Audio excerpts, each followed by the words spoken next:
Okay, it's Sunday, so it's time to play some fighting games and answer some questions. But first, I just want to show you two games, partly because I'm just very proud of the adaptation going into the second round, but also because it really shows, like, the importance of watching what your opponent does, and we can talk a bit about the game so that, like, if you don't play the game, you understand a little bit more about what's going on in the background now and then. So, we're going to talk about two, and then we're going to get into it. So, that's me, over there, on the right side of the screen, with Vegito, Piccolo, and Android 21. You will recall, also, I used to be the bright blue Android 21. However, I had my save file corrupted, and therefore lost all of my colors as well. And the bright blue Android 21 was a summer exclusive event one. So now we can no longer be the bright blue Android 21, and it is very upsetting. Moving on from that. So, I'm very defensive, so I immediately like to just back up and call an assist to see if anything happens. Android 21's assist being very long range. It catches the man because he was doing something slow at the start, so I just run up and I'm able to get him from full screen, which is very exciting. And so, we combo. Unfortunately, Vegito can't get someone back down to the ground very easily like other characters, so you have to spend meter to do this. Immediately, my man does something unexpected, which is that he immediately high jumps on Wake Up instantly. This is very unusual. People like to do some wild stuff. They don't usually just do that. So we immediately log that one as being an interesting pattern. So then, I wasn't expecting it. I just tried to hit him. It didn't work. Important thing number two. He super dashes up to me, and then immediately jumps afterwards without doing anything. A classic fighter's move. You try and catch him pushing a button, so you jump over it, and then you hit him on the way back down again. So we log that one in. Here, I wanted to call Android 21's assist, but accidentally did the quick tag instead, so I'm very upset that Android 21's in right now. And then immediately get put into the corner. He drops the combo. He immediately super dashes and then does the jump again, so we log that one as something he likes to do. So I'm upset.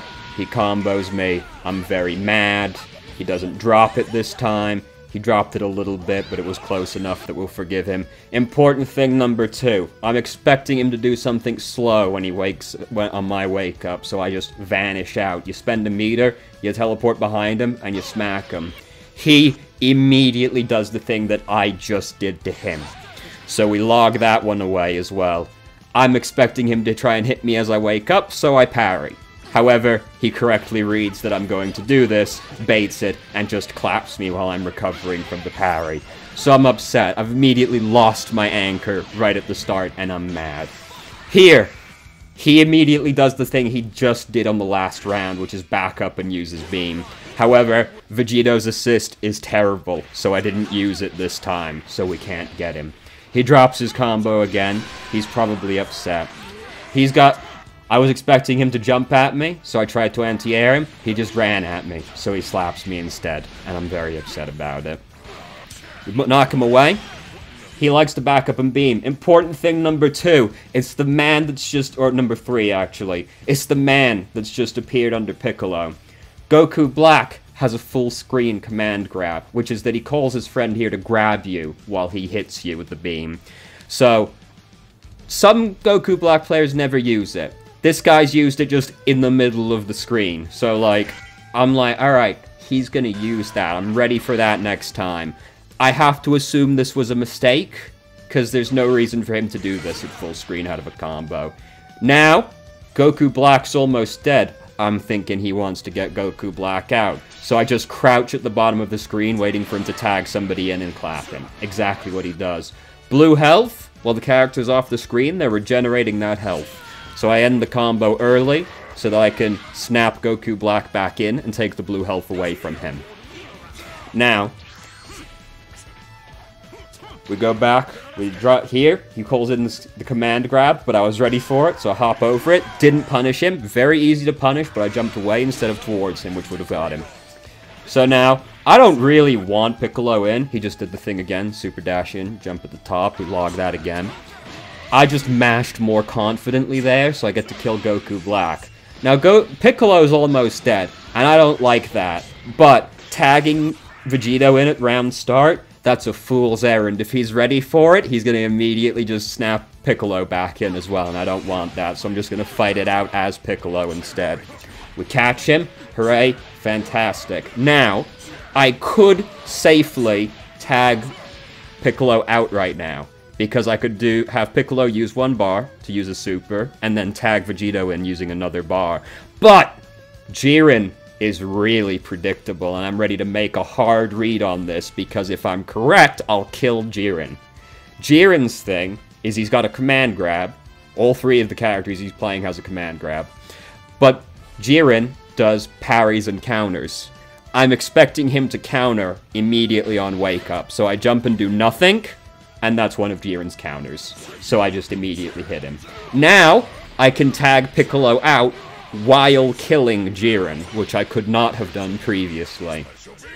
So Piccolo gets to escape. Hooray. Amazing. So, it's looking, it started rough, but we've pulled it back. My man's got 7 meters. It's a little spooky. I was really expecting him to, like, level 3 at the start of the round right there, but he didn't do it. So, at that, I did not correctly adapt right there, which is that I should have waited for him to jump and then hit him on the way back down. I just mashed, but he didn't punish me, so hooray. Here, I try to get him, but he sparks. That just gets you off the guy. There, he does the thing again. I'm expecting another stomp. He just had a lot of time to react. He tried to grab me, and I tried to jump back in at him. He just had a lot of time. So here, while he's in sparking, this is important, he's super dashing a lot, because basically it's a lot safer to do while you're in sparking. There, the thing happened again, where he jumped right after he arrived from super dashing. So he's done that like 8 times now, and I haven't properly punished him. But, literally all I'm thinking right now is, he's going to super dash at me. I'm going to block it, he's going to jump, and I'm going to anti-air him on the way back down. Then I'm going to kill him, because I have a lot of meter. So I push no buttons, I just hop back blocking. He does so. He jumps. I kick him in the mouth. And then we kill him. And it all worked out in the end. Now, that round was, I would describe as being slightly spooky. But, won the round. I played this man 3 times. There are only 2 games on record. Not to spoil it, but he didn't like the way the 3rd round was going very much, so you can't save the replay when someone rage quits. So now, we've logged all the information. We're coming in now with all the knowledge. We're ready for it. So, he's going to do the same thing at round start again. He does it every time Goku Black's in. He just backsteps and tries to use the beam. We do the exact same thing. However, I'm too close, and he falls out of the combo this time. Unfortunate. He does the thing again. I tried to get him, but Vegito's down heavy in the air is a little weird. We don't get him. Now, we got him in the block. We extend it with Android 21's assist. We don't accidentally tag her in this time. Here's a Vegito classic. You hit him with this move, because it looks like it should hit low because he's hitting at your feet. It doesn't actually hit low. And then you immediately use your move that does actually hit low right afterwards, because they usually stop blocking low after that, and it catches him. Fantastic.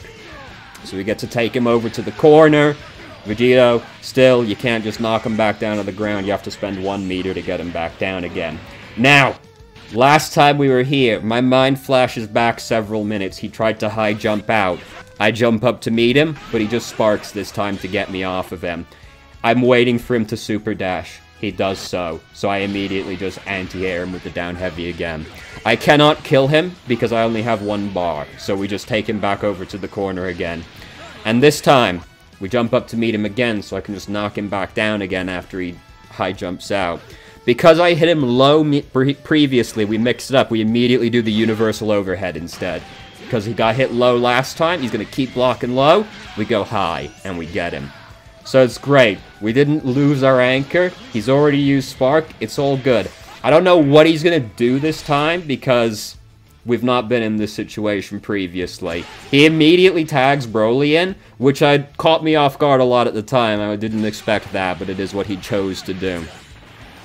So, here, he does the thing again. I'm not in position to clap him out of the sky, so we just hit him when he lands. This is the end of my block string, because both my assists are on cooldown. This is... Now it becomes his turn again, because I have nothing to extend my pressure with. However, he doesn't know what the end of my block string looks like, so he just immediately uses his level 3, which is invincible on startup, to try and just get me off him. However, I was already off him, so I just block it and immediately start smacking him afterwards. Could have gotten a better combo. I used an unoptimal starter for that. But it doesn't matter, we got him. So we log that one away as well, which is that he's likely to panic and just use a level 3 in the future. We jump up to meet him when he high jumps up again. This time he super dashed as well, so that was very weird, but whatever. So now, I vanished to put him back in the corner. My mind flashes back several minutes again. Last time I vanished out of the corner, he vanished out of the corner immediately afterwards. So I literally just crouch and start blocking. He does vanish out of the corner again. So we immediately clap him, and now we get to kill him. So it's going well, I'd say, this time. We've logged all the information. We've not fucked up and tagged in the anchor. It's all good. I don't know what he's gonna do. He doesn't do a whole lot. Jiren goes for his grab. I should have anticipated this, because if you're playing a team that's got 3 command grabs on it, on all the characters, you're probably going to grab pretty soon. So he grabs me, but he doesn't do the combo, so we just immediately escape again. He didn't jump that time, so he's starting to learn, but it's already a little bit too far in at this point. So we get to combo Jiren. Hooray, we can't kill him. We haven't got nearly enough meter to do that. So he immediately does the thing again, but I didn't catch him, upsetting. So now, I could extend my combo, because Piccolo's assist is ready, so I could extend this block string by using Piccolo's assist at the end. But he just tried to reversal level 3 me a second ago, so I just stop and block, and he immediately does it again. And now we do get to kill him, because we've got plenty of meter, and he's also like half dead already. So hooray, we kill him. So there you go. And then I did play a 3rd round with him, but he didn't like how that round was going very much and left. Which is a bold thing to do when your username is also your Twitch account name. But, you know, whatever. You do you. So, anyway, I was mostly just really stoked with how that went from one round to the other, and wanted to show it and talk about it. But, you know, there's some learning in there, probably. And now, we will go over to the questions. So, we come over here. From the comments on the last video. Asides monkeys and owls, what are your favorite animals? Capybaras. Very, very amazing animals. Always just chilling, like, in a fucking alligator's mouth, no big deal, having a great time, and the alligator's like, yeah, that's just where he lives, that's just what he's about. You know, cats, as you may imagine. Yeah, they're the big ones, pretty much. Yeah, monkeys, owls, capybaras, and cats, pretty much. Next, I've watched so many videos of people trying colorblind glasses for the first time. Have you ever tried it? Are they expensive? They are expensive? No, I've never tried them.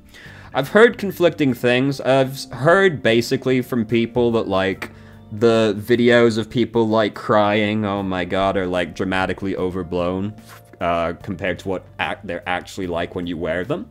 But I wouldn't know. I've never actually worn a pair. I've heard at the very least, they help. I know from people who are actually colorblind, but no, I've never used a pair. They are indeed expensive.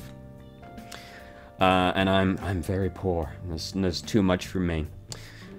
First up, we've got a few questions related to Zen, so we're going to do all of them in quick succession. Which support should I avoid playing Zen with? Who is he a bad partner to?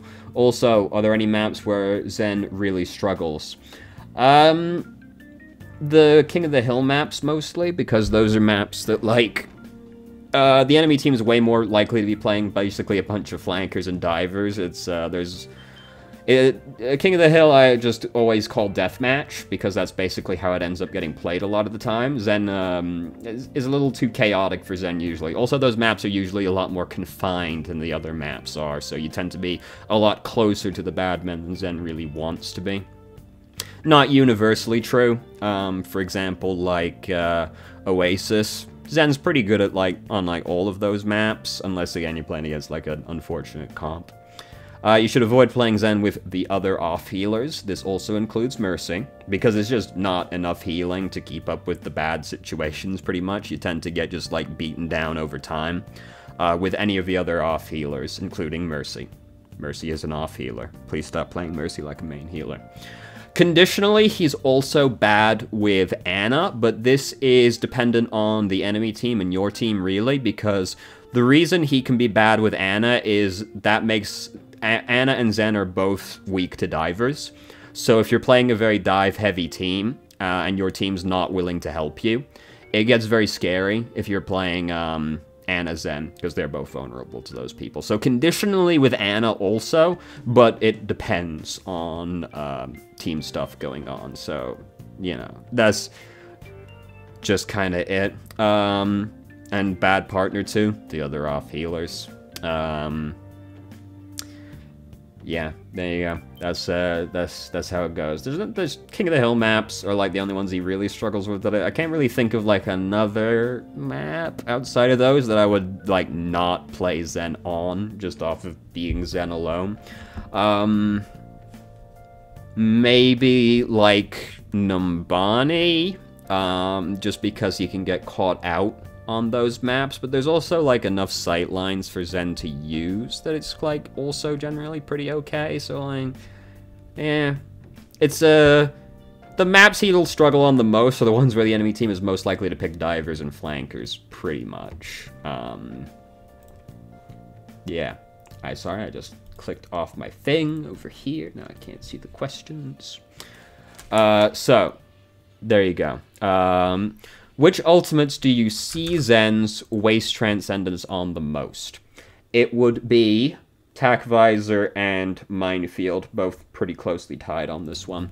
Now, it is fine to use Transcendence for those ultimates. The thing is that those ultimates are also quite likely to be wasted by the people using them. Because Tack Visor, the soldier can use it when he's in a position where he'll see absolutely fucking nobody, and therefore waste the entire ultimate, basically. So they'll just, like, hear soldier use Tack Visor and immediately ult, which, if you don't know where soldier is just generally going to be good to do, because he'll be, like, right behind you.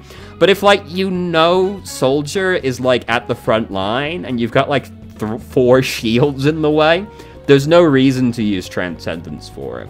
Similarly, Hammond can just waste Minefield, so using Transcendence to clear out the Minefield doesn't do anything if the Minefield was placed badly, or used, like, not in the middle of a team fight like they sometimes do. So, Tack Visor and Minefield, just because the people using those ults are pretty likely to waste them, so if they waste them and you use Trance on them, you, by extension, are wasting Transcendence. Yeah, those ones you go.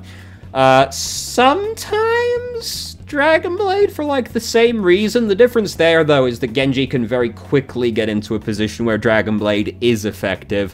A soldier cannot do this. Also, sometimes, Graviton, for, like, the same reason that Zarya has just really badly used Graviton. Though that one is far rarer than the other ones, but I've also seen them just, like...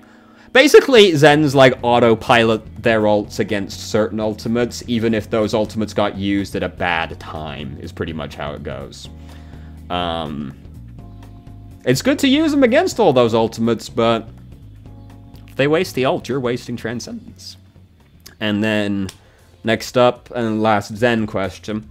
How much should I focus on managing orbs versus shooting my projectiles? I know that really good Zen players can do everything at once, but I'm not quite there yet. managing your orbs is way more important to have your orbs on somebody. Having your orbs on nobody, I mean, you're just playing a DPS, you know, but like one that's really vulnerable and less good at killing people than most of the other DPS are. So managing your orbs is more important. You know, ideally you do both, yeah, but like the orbs are the more important part of it. Next up is, why is Lucio not a primary healer? Now, the person correctly identified that Lucio's healing is very consistent, which is what he had equated, or she had equated with being a main healer, is consistent healing output. That is true, but the problem is that while Lucio's healing is consistent, it's very low healing output. And he has no burst heal outside of Amp It Up, which is a very long cooldown and not even that much of a burst. So this is why he's not a main healer. Yeah, it's consistent, but it's not high enough with the consistency. And if somebody's in a bad spot, there's nothing he can really do to, like, save that person. Anna can splash him with the bio grenade. Baptiste can use the lamp. Moira just outputs a lot of healing. You just heal him and put the orb on him and throw the healing orb at the same time. And they're probably good. Lucio doesn't have anything like that. He has no panic button outside of his ultimate, which, again, takes a while to actually occur. So that's why he's not a main healer. He just doesn't output the necessary amount to heal. Next up is how to get the most out of new players in comp games. You should literally not be worrying about this, because it is basically completely irrelevant how new a player is, for several reasons. First off, a new player can easily also still be better than a player with more hours logged, because, look, just because you've played the game for 1,000 hours doesn't mean you've learned anything over that 1,000 hours of playing the game. So a new player could easily be better than an old player anyway. The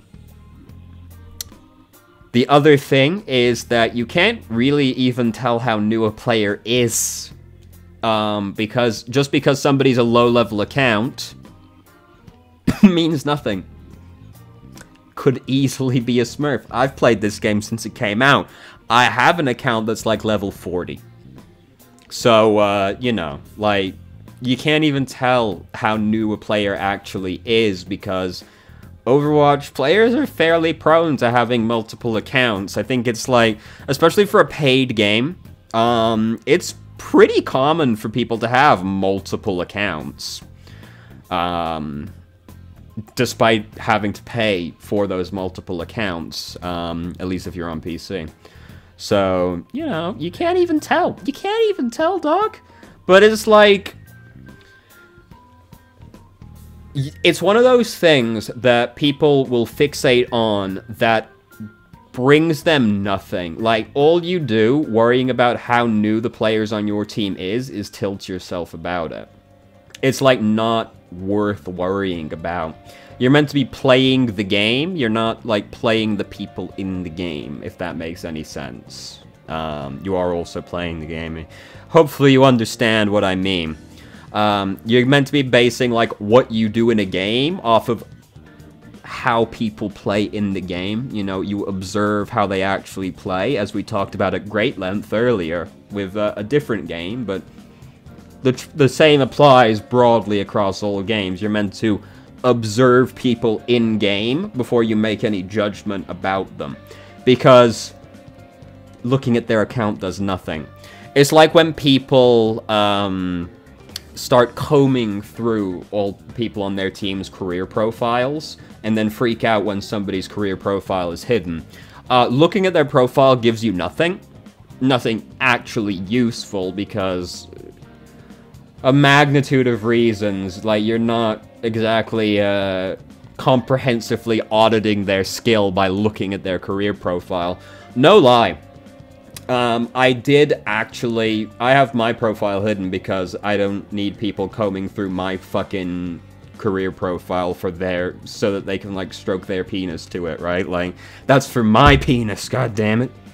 I, no joke, had one guy say that I was throwing because I had my profile hidden. He could give... I questioned him on this, like... Explain to me how having my profile hidden is me throwing. He was unable to give me a good reason for why this was throwing, but he was in fact petitioning for both teams to report me because my profile was hidden. The closest he gave to giving me a reason as to why this was throwing was because he couldn't look at the heroes I play. Even though I picked support, so it's a pretty narrow number of heroes that I could be playing right now. Here we see my time spent playing Street Fighter getting put to use in this game because I immediately slowed the fuck down and just started playing neutral, which I never did previously. We have extremely cautious, fundamental play occurring. There, my controller disconnected, which is why I just kind of took that ball in the face. Other than, I'm just kind of into that. So anyway, like, people freak out about, like, the profiles as well, and it's, like, completely pointless. The profiles give you nothing. You should be basing what you do off of the way you observe people play. So, don't worry about how new a player is. You can't actually tell. And even if you could tell, it wouldn't give you anything meaningful. Wait till you see how they play, and then decide how you're gonna play based off of that. That's how the game goes. You adapt to how the enemy team plays, and you adapt to how your team plays. You don't adapt to their level, because what does that even mean, exactly? You know, like, I wonder what exactly this person was, like, even really looking for as far as an answer goes. Like, was he expecting some kind of cheat where if somebody is below level 20, you can just sort of, or, well, you can't be below level 20 in comp. If they're below level 30, you could just sacrifice them to gain a stat bonus or something? Like, what are you really expecting to get from that question? Other than, I just lost when I had a level 25 player on my team, and I'm mad about it. Speaking of people who are mad, this next question, I don't even want to talk about the question. I just want to make fun of somebody that responded to this question, because it was incredible. This person, absolutely no concept of what a joke they sound like.